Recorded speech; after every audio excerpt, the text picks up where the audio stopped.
নকল ধরা একসময় খুব মানুষ পছন্দ করছে, এটা খারাপ জিনিস, ঠিকই আছে, উনি ধরছেন। এটার তো কাজ চিরদিন, ওনার কাজ তো নকল ধরা না। দেখেন, একটা তো শক্তি প্রদর্শনের একটা মহড়া। বাংলাদেশের রাজনীতি তো মানে শক্তি প্রদর্শনের উপরেই তো রাজনৈতিক শক্তি নির্ভর করে। আপনি বিশ্ববিদ্যালয়ে যদি আপনি শক্তি দেখাইতে না পারেন, সেই শক্তি কিন্তু মেধার শক্তি বাংলাদেশে কখনোই কার্যকর ছিল না। অতীতেও দেখি নাই খুব একটা, এবং ভবিষ্যতে হবে কিনা আমি জানি না। কারণ বাংলাদেশে মেধার শক্তি হিসেবে যদি দেখাইতো, তাহলে দেখতাম একসময় ছাত্র ইউনিয়নের ছেলে মেয়েরা মেধা চর্চা করত। তো তারা বিশ্ববিদ্যালয়গুলোতে একটা প্রভাব বিস্তার করতে পারছে সত্য, কিন্তু তারা জাতীয় রাজনীতিতে খুব প্রভাব বিস্তার করতে পেরেছে বা পারছে বলে তো মনে হয় না।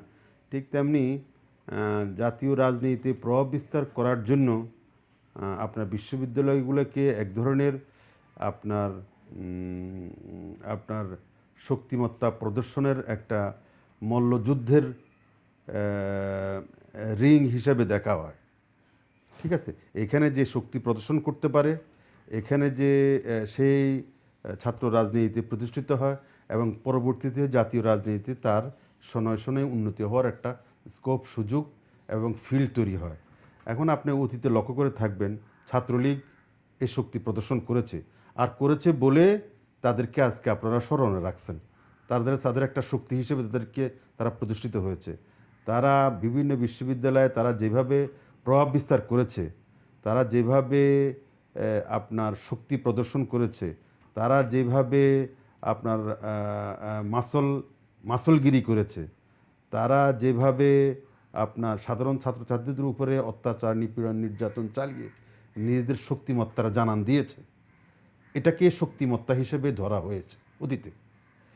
ঠিক তেমনিভাবে তারও আগে বিএনপির আমলে ছাত্রদল যেভাবে বিশ্ববিদ্যালয়গুলোতে নিজেদের শক্তিমত্তা প্রদর্শন করত, এবং যেভাবে তারা রাজনৈতিক চর্চা করত, সেটাকে কখনোই কোনো বিচারেই রাজনৈতিক চর্চা, ছাত্র রাজনীতির চর্চা বলে কোনো বিচারেই এটাকে ফালানো যায় না। কিন্তু তারপরেও তারা সেই আমলের ছাত্রদল, তারা তো এক ধরনের শক্তিমত্তা প্রদর্শন করেই বিশ্ববিদ্যালয়গুলোতে আপনার তাদের হেজিমনি, তাদের আপনার প্রভাব প্রতিপত্তি, এগুলোকে বজায় রেখেছে। জি। তো এখন জামাত সেই পদাঙ্ক অনুসরণ করবে, এটাই স্বাভাবিক। জামাতের ছাত্র সংস্থা কি এটা শিবির না? শিবির তো তারা বিপুল ভোটে বিশ্ববিদ্যালয়গুলোতে তারা জয়লাভ করেছে, ভিপিজিএস হয়েছে, এবং অধিকাংশ আসনে তারা মানে বিজয়ী হয়েছে। তো তাদের মধ্যে তাদের এই প্রাধান্য, তাদের এই হেজিমনি এবং তাদেরকে রাজনৈতিক প্রভাব, এটা বজায় থাকুক, বিস্তার থাকুক, এটা তো তারা চাইবেই। এবং এই চাওয়ার একটা বহিঃপ্রকাশ হচ্ছে বিশ্ববিদ্যালয়গুলোতে এই মহড়া, অস্ত্রের ঝনঝনানি এবং আপনার মল্লযুদ্ধের এই এই এক্সারসাইজ। এই এক্সারসাইজটা শক্তির জানান দেওয়ার একটা মাধ্যম। বাংলাদেশের কালচারে, রাজনৈতিক কালচার বলেন, ছাত্র রাজনীতির কালচার বলেন, এই এই যুদ্ধ, মল্লযুদ্ধ, এই পেশির এক্সারসাইজ, এই পেশিযুদ্ধ, তারপরে আপনার হলে হলে নিপীড়ন, নির্যাতন, সাধারণ ছাত্রছাত্রীদের উপরে আপনার অত্যাচার, উৎপীড়ন এবং চাঁদাবাজি, দখলবাজি, এবং আশপাশের মানুষের জীবনকে বিষিয়ে তোলা, রাতের ঘুম হারাম করে দেওয়া, এগুলো শক্তিমত্তা জানানোর একটা মাধ্যম। তো এটা অতীতকালে ছাত্র রাজনীতিতে যারা ক্রিয়াশীল ছাত্র রাজনীতি নেতা ছিল বা সংগঠন ছিল, তারা এগুলো সমান তালে মানে উপভোগ করেছে, এক্সারসাইজ করেছে। এখন ছাত্র শিবির তারা সেটা সেই পথ অনুসরণ করে সেই তাদের শক্তির জানান দিবে এবং সেটা বজায় রাখবে, এটাই স্বাভাবিক। এবং এটাই আমার মনে হয় তাদের সংগঠনের কাঙ্ক্ষিত আপনার ইচ্ছা বা আপনার পলিসি। তা না হলে আপনি তো ইট খাইলে ইট মারলে পাটকেলটি তো খাইতে হয়। বাংলাদেশের রাজনীতিতে এমন নয় যে ঠিক আছে সে আমাকে একটা ইটা মারলো, আমি না ইটা মেরে আমি জনগণের উপরে ছেড়ে দিব, জনগণ এটার বিচার করবে। এই কালচার বাংলাদেশের নাই, সেটা ছাত্র রাজনীতিতে নাই এবং কোনো অন্য রাজনীতিতে নাই। সুতরাং এটা একটা মহড়া, আধিপত্য বিস্তারের মহড়া, আধিপত্য বজায় রাখার মহড়া। ঠিক আছে, এটা অতীতে যেমন ছিল এখনও আছে এবং আগামী দিনেও আরও অব্যাহত গতিতে এটা থাকবে এবং ভালোভাবেই থাকবে। যে জয়ী হবে সে তার আধিপত্য বিস্তারকে, তার শক্তিকে টিকিয়ে রাখার জন্য যা যা করার দরকার, নেগেটিভ বলেন পজিটিভ বলেন, সব কিছুই সে অব্যাহত রাখবে। এতে সাধারণ ছাত্রছাত্রীদের কোনো উপকার হইল কি হইল না, তাদের জানমালের নিরাপত্তা হইল কি হইল না, শিক্ষার পরিবেশ নষ্ট হইল কি হইল না, এটা মুখ্য হবে না, এটা গৌণ হয়ে যাবে তাদের আধিপত্যের কাছে। এবং এটাই স্বাভাবিক, এটাই হবে, এটাই হওয়ার কথা। আচ্ছা, শিক্ষামন্ত্রী কেমন কাজ করছে বলে মনে করেন?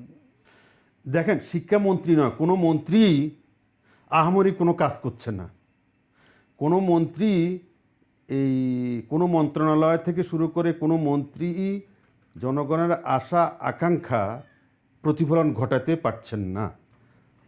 কোনো মন্ত্রী যে কাঙ্ক্ষিত ফল আপনার এনে দেওয়ার অবস্থানে নাই, এমনকি তাদের শুরুটাও সেরকম মনে হচ্ছে না। মর্নিং শোজ দ্য ডে একটা কথা যদি থেকে থাকে, সেই কথার যদি আপনি বলেন আমাদের মন্ত্রণালয়গুলো মন্ত্রীদের যে তাদের কাজের প্রারম্ভিক সূচনাগুলোর দিকে লক্ষ্য করলে আমাদের মনে হয় যে তারা ভালো সূচনা করতে পারেন নাই এবং সেখানে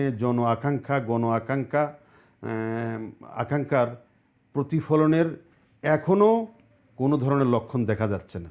আপনি শিক্ষামন্ত্রীর কথা বলছেন, কোন শিক্ষামন্ত্রী? শিক্ষামন্ত্রী একসময়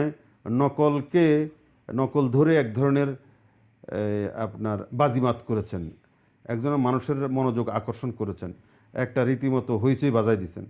উনি ভাবছেন যে ওই যখন যে হইচই বাজাইছে এখনও ওটা খুব কার্যকর থাকবে। এখন দেখছেন ওনাকে নিয়ে ট্রোল করতেছে। তার মানেটা কি? তার মানেটা হচ্ছে নকল ধরা একসময় খুব মানুষ পছন্দ করছে, এটা খারাপ জিনিস, ঠিকই আছে উনি ধরছেন। এটার তো কাজ চিরদিন, ওনার কাজ তো নকল ধরা না। উনি চিরদিন কি শিক্ষামন্ত্রী নকল ধরবে? এটা ওনার কাজ। এখন তো আজ কত বছর পরে উনি আবার শিক্ষামন্ত্রী হলেন, উনি একই ধারা অব্যাহত রাখছেন। উনি ভাবছেন যে নকল ধরলে উনি খুব জনপ্রিয় হয়ে যাবেন। উনি যে আরও অজনপ্রিয় হচ্ছেন এটা উনি বুঝতে পারছেন কিনা আমি জানি না। এখন ওনাকে নিয়ে ট্রোল করে ছাত্রছাত্রীরা। আমরা তো দেখিনি, ছাত্রছাত্রীরা থেকে শুরু করে বিভিন্ন সবাই স্যাটায়ার, সবাই ব্যঙ্গ করে। তো এই ব্যঙ্গগুলোর আপনি যদি এই জনমতের যদি একটা করেন তাহলে বোঝা যাবে এটাই যে উনি যা করতেছেন এটা অনেকটাই লোক দেখানো, এটা একটা সস্তা বাহাবা নেওয়ার ইচ্ছা। অতীতে তখন হয়তো ওনার বয়স কম ছিল বা উনি একটা বাহাবা নিছেন, তখন এটার কার্যকারিতা ছিল। এখন আর এটার খুব একটা কার্যকারিতা নেই।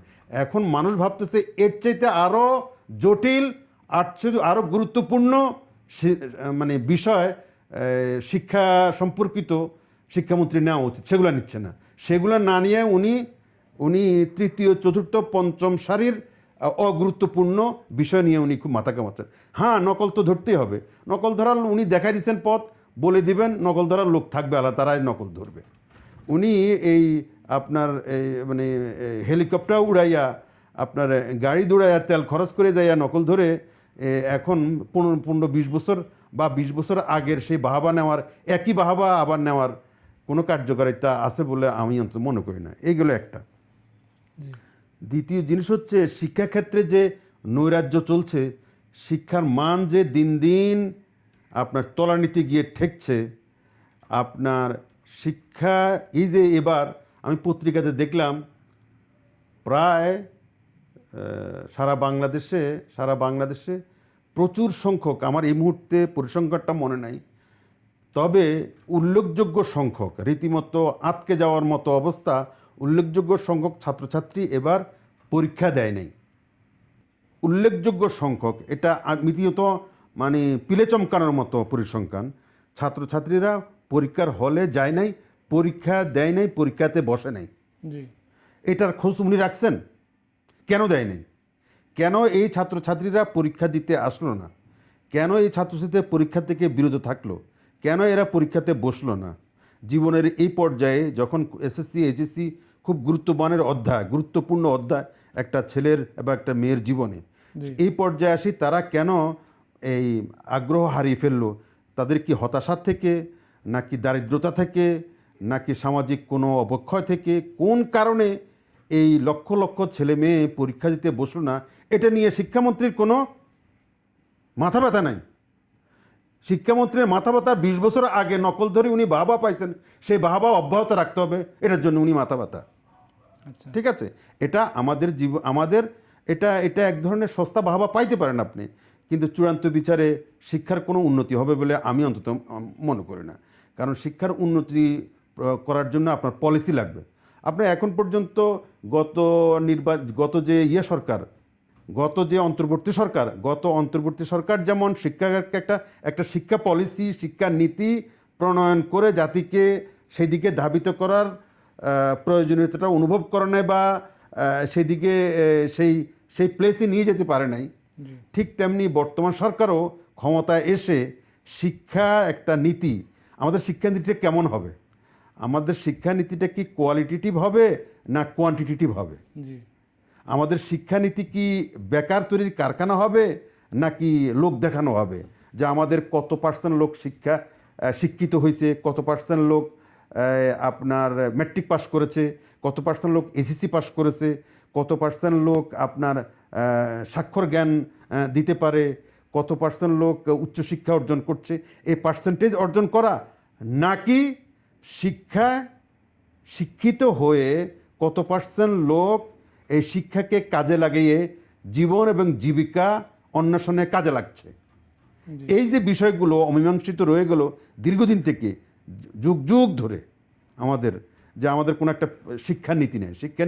কোন শিক্ষানীতি? আমাদের শিক্ষানীতি একটাই আছে, যে আমরা সার্টিফিকেট সর্বস্ব, এবং আমরা ডিগ্রি সর্বস্ব, এবং ডিগ্রি অর্জন করে, সার্টিফিকেট অর্জন করে আবার রাস্তা রাস্তা ফাঁ করে ঘুরে বেড়ানোই, এটাই আমাদের নীতি। আমাদেরকে মানুষ শিক্ষিত বলছে, আমাদেরকে উচ্চশিক্ষিত বলবে, এমএ পাস বলবে, বিএ পাস বলবে, গ্র্যাজুয়েট বলবে। ওই যে নাটকে দেখেন না, আমি তো গ্র্যাজুয়েট, আমি তো এই কাজ করতে পারবো না।